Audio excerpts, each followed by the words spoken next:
అందరికీ నమస్తే. చంద్రబాబు నాయుడు ఏపీ ముఖ్యమంత్రి ఒకటి అనుకుంటున్నాడు, కానీ అది అయితలేదు. బీజేపీ కూడా సహకరిస్తలేదు.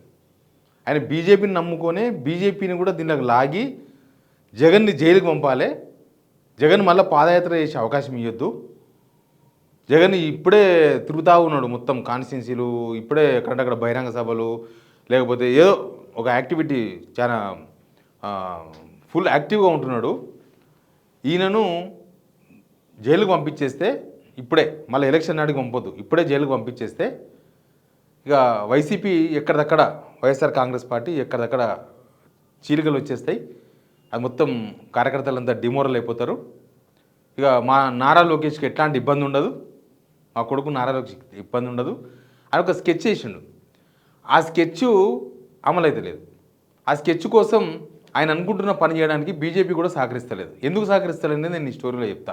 బీజేపీ చంద్రబాబు నాయుడుకి ఎందుకు సహకరిస్తలేదు, అసలు చంద్రబాబు నాయుడు ప్లాన్ ఏంది, అసలు అందులో భాగంగానే సుప్రీంకోర్టు వేసిన సిట్టు తిరుమల లడ్డూలో జంతువుల కొవ్వు వాడలేదని తేల్చినా కూడా ఇంకా ఆ విషయాన్ని ఎందుకు ఆయన మాట్లాడుతున్నాడు. అందులో పవన్ కళ్యాణ్ పాత్ర అయింది. ఇవన్నీ చాలా పాయింట్స్ ఉన్నాయి, అన్ని విషయాలు మాట్లాడదాం. సబ్స్క్రైబ్ చేయని వాళ్ళు సబ్స్క్రైబ్ చేయండి, షేర్ కూడా చేయండి. నిజానికి సేమ్ చంద్రబాబు నాయుడు అప్పుడు ఇప్పుడు ఒకటే, కుట్రతోనే రాజకీయం, కుట్రలతోనే పాలన. ఈ రెండు బేసిక్స్ అనమాట ఆయనకి. ఈ బేసిక్స్ మీదే రాజకీయాలు నడుపుతారు, ఆ బేసిక్స్ మీదే పరిపాలన నడుపుతున్నారు. సరే, జగన్కు 11 సీట్లు రావచ్చు, ఆయనకు 11 సీట్లు వచ్చినాయి, పని అయిపోయింది, అసలు వైఎస్ఆర్సీపీ లేదు, ఇక జగన్ పని అయిపోయింది, ఇంకా భవిష్యత్తులో మళ్ళీ ముఖ్యమంత్రి కాలేడు, ఇక జగన్ సైకో, జగన్ అది, జగన్ ఇది అని ప్రచారం చేసిండు కదా. ఇక చేసిన తర్వాత మళ్ళీ ఎందుకు భయం, ఇంకెందుకు భయపడుతున్నారు? జగన్ ఏడికి పోయినా తండోపతండాలుగా జనం వస్తున్నారు. ఏపీలో మళ్ళీ జగన్ ప్రభంజనం కనిపిస్తుంది. అప్పుడే ఎలక్షన్ ఇంకా చాలా రోజులు ఉంది, కానీ జగన్ ఎక్కడ పోయినా జనం కనబడము, ఈయన ఎంత డిస్టర్బ్ చేద్దామన్నా వైసీపీ డిస్టర్బ్ కాకపోవడము, వైసీపీ క్యాడర్ను బలహీనపరచాలి, క్యాడర్ మొత్తం వెళ్ళిపోవాలి, జగన్ దగ్గర నుంచి దూరం వెళ్ళిపోవాలని ప్రయత్నం చేసినారు, కాలేదు.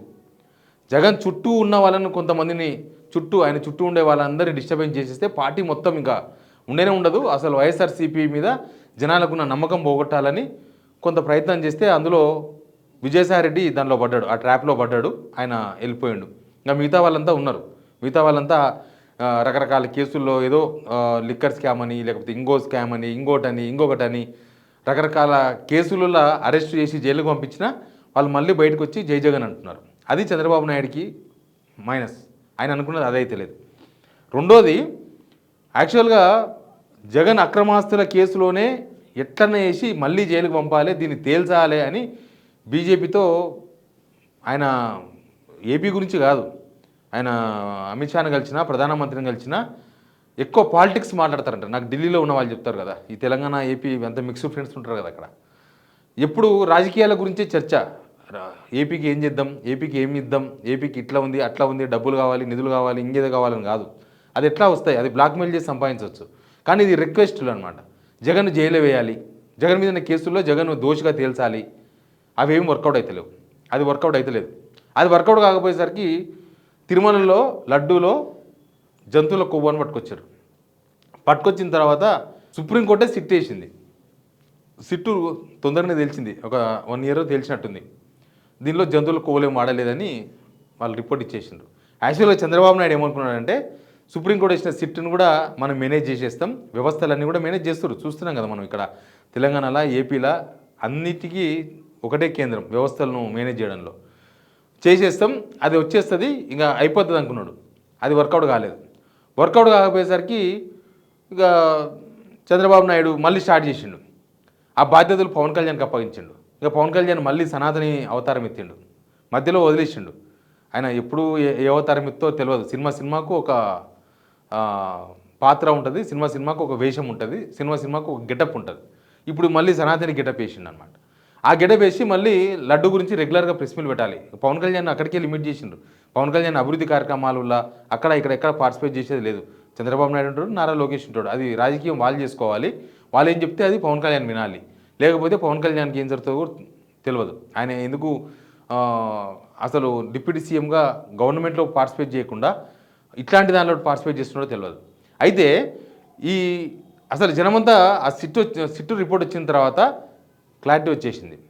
ఇప్పుడు దానిలో లడ్డూలో కొవ్వు కలిసింది అని ఒక్క భక్తుడు కూడా ఎక్కడ కంప్లైంట్ చేయలేదు. ఫస్ట్ ఆఫ్ ఆల్ ఎవ్వరు ఎక్కడ కంప్లైంట్ చేయలేదు. మేము తిన్నాము, మాకు అనుమానం వచ్చింది, లేకపోతే మేము తిన్నందుకు మాకు ఈ నష్టం జరిగింది. అప్పుడు ఏమి లేదు. జస్ట్ ఇది లడ్డూలో కొవ్వు కాదు, ఇది పొలిటికల్ కొవ్వు. మొత్తం లడ్డూలో కొవ్వు కాదు, ఇలా ఆలోచనలోనే కొవ్వు ఉందన్నమాట. పొలిటికల్ కొవ్వు ఇది. అందులో ఎట్లనే వేసి ఇరికించి జగన్ అరెస్ట్ చేయాలని ప్లాన్ చేశాను ఈ తిరుమల లడ్డు విషయంలో. అక్కడ ఫెయిల్ అయిపోయాను.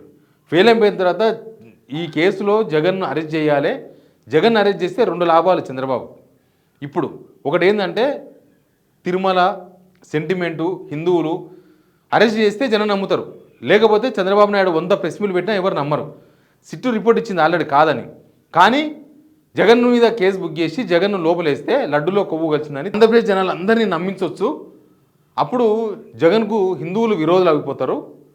ఇక జగన్ను లేవకుండా చేయొచ్చు. ఎన్ని ప్రయత్నాలు చేసినా ఈ అరెస్టులు, లేకపోతే రకరకాల విజయసాయిరెడ్డి లాంటి పక్కకు జరిపిన ఇంకా రకరకాల పనులు చేసినా ఆయన ఆగుతలేడు. కాబట్టి ఈ అరెస్ట్ చేస్తే జనమంతా వెళ్ళిపోతారు జగన్ దగ్గర నుంచి. అప్పుడు మాకు లైన్ క్లియర్గా ఉంటుంది, ఇక ఇదంతా నడుస్తుందని చెప్పేసి ఆయన ప్లాన్ చేసిండు. బీజేపీతో కూడా జగన్ ఎట్లయినా అరెస్ట్ చేయాలని తీవ్ర ప్రయత్నాలు చేసిండు. తీవ్ర ప్రయత్నాలు. ఆయన అరెస్ట్ చేయించడానికి ఏమేమి మార్గాలు ఉన్నాయి? అక్రమాస్తుల కేసులో మళ్ళీ అరెస్ట్ చేయొచ్చా, లేకపోతే లడ్డూ కేసులో అరెస్ట్ చేయొచ్చా, లడ్డూ కొవ్వు అని దానిలో అరెస్ట్ చేయొచ్చా, లేకపోతే ఇంకా లిక్కర్ స్కామ్లో కూడా జగన్ పాత్రను పెట్టి అరెస్ట్ చేయొచ్చా, ఇట్లా రకరకాలుగా ప్లాన్ చేసిండు. కానీ కేంద్రం ఒప్పుకుంటలేదు. ఎందుకు ఒప్పుకుంటలేదు అంటే ఒక రీజన్ ఉంది. చంద్రబాబు నాయుడుతో అవసరం కోసం కలిసిరు బీజేపీ. అవసరం కోసమే. చంద్రబాబు నాయుడు నమ్ముతలేరు వాళ్ళు. చంద్రబాబు నాయుడు నమ్మకస్తుడు కాదు అనేది బీజేపీ వాళ్ళ లైన్. జగన్ నమ్మకస్తుడు. మళ్ళీ అంటే ద్రోహం చేయడు. ఒకరితో లాభం ఉండొచ్చు, లేకపోతే నష్టం ఉండకపోవచ్చు. లేకపోతే ఒకరితో లాభం ఉండదు, నష్టం ఎక్కువ ఉంటుంది. చంద్రబాబు నాయుడు రెండో టైప్. లాభం ఏముంటుందో తెలియదు కానీ నష్టం అయితే పక్కా ఉంటుంది, ద్రోహం పక్కా ఉంటుంది. జగన్ దగ్గర ఏముంటుంది అంటే లాభం లేకపోయినా సరే కానీ ద్రోహం అయితే ఉండదు. ఆయన నమ్మక ద్రోహి కాదు. చంద్రబాబు నాయుడు నమ్ముతలేదు. సెంట్రల్ అవసరం కొద్దీ తప్పదు. కొంతమంది ఎంపీలు ఉన్నారు, వాళ్ళకి అవసరం కాబట్టి వాడుకోవాలి అంతే తప్ప ఆయన నమ్మకస్తుడు కాదు అనేది వాళ్ళకి అర్థమైపోయింది. అర్థమైపోయే ఆయన చెప్పినవని అని విని వినడమే తప్ప దాన్ని అమలు చేయడానికి బీజేపీలు ముందుకు రారు. లేకపోతే ఈయన చెప్పిన విషయాలని సెంట్రల్లో నడిస్తే జగన్ ఇప్పటికీ తీసుకుపోయి బొక్కలు వేసేవాళ్ళు. చంద్రబాబు నాయుడు ఉద్దేశం కూడా అదే. ఇప్పుడు వేసేస్తే జనాలను ఇప్పటి నుంచి దూరం చేయాలి. మళ్ళీ నెక్స్ట్ ఎలక్షన్ వరకు ఎలక్షన్ దగ్గర అయ్యే కొద్దీ జగన్ ఏం చేయలేరు. జగన్ కూడా పాదయాత్రకు సిద్ధమవుతున్నాడు. కాబట్టి ఇప్పుడే వేసేసి ఆయన మీద విశ్వాసం పోగొట్టాలి, ఆయనను మానసికంగా దెబ్బకొట్టాలి, పార్టీని మొత్తం చిన్నభిన్నం చేయాలనేది ప్లాన్. కానీ దానికి కేంద్రం సహకరిస్తలేదు. ఈయన నమ్మక చంద్రబాబు నాయుడు ఆయన ఎప్పుడైనా ద్రోహం చేయొచ్చు, ఎట్లయినా ద్రోహం చేయొచ్చు. ఈయన నమ్ముకొని ఉంటే కాదు. జగన్ అన్న కొంచెం బెటర్ అనేది సెంట్రల్లో ఆయన మీద ఉన్న అభిప్రాయం. దీంతోన ఏమనుకున్నా ఏమైతే లేదు. మళ్ళీ ఇప్పుడు ఢిల్లీ పోయిండు చంద్రబాబు నాయుడు. ఇప్పుడు ఇదంతా జరిగింది కదా, సిట్టు ఇదంతా రిపోర్ట్ ఇచ్చిన తర్వాత కూడా లేదు దీనిలో జంతువుల కొవ్వు కలిసింది, పంది కొవ్వు కలిసింది, ఇది అట్లయింది, ఇది ఇట్లయింది. సిట్టు రిపోర్ట్ ఇచ్చిన తర్వాత ఇక ఇదంతా స్కెచ్ అంతా ఇదే. ఢిల్లీ 100 సార్లు పోయినా జగన్ విషయంలో సెంట్రల్లో మాత్రం చంద్రబాబు నాయుడు చేయాలనుకున్న పనులు చేసేందుకు వాళ్ళు సహకరించేందుకు సిద్ధంగా లేదని చాలాసార్లు మనకు చాలా విషయాల్లో క్లారిటీ వచ్చింది. ఎనీవే చంద్రబాబు నాయుడు ప్లాన్ ఇదంతా అసలు జంతువుల కొవ్వు కాదు, ఇది పొలిటికల్ కొవ్వు అని మాత్రం క్లియర్గా చెప్పొచ్చు.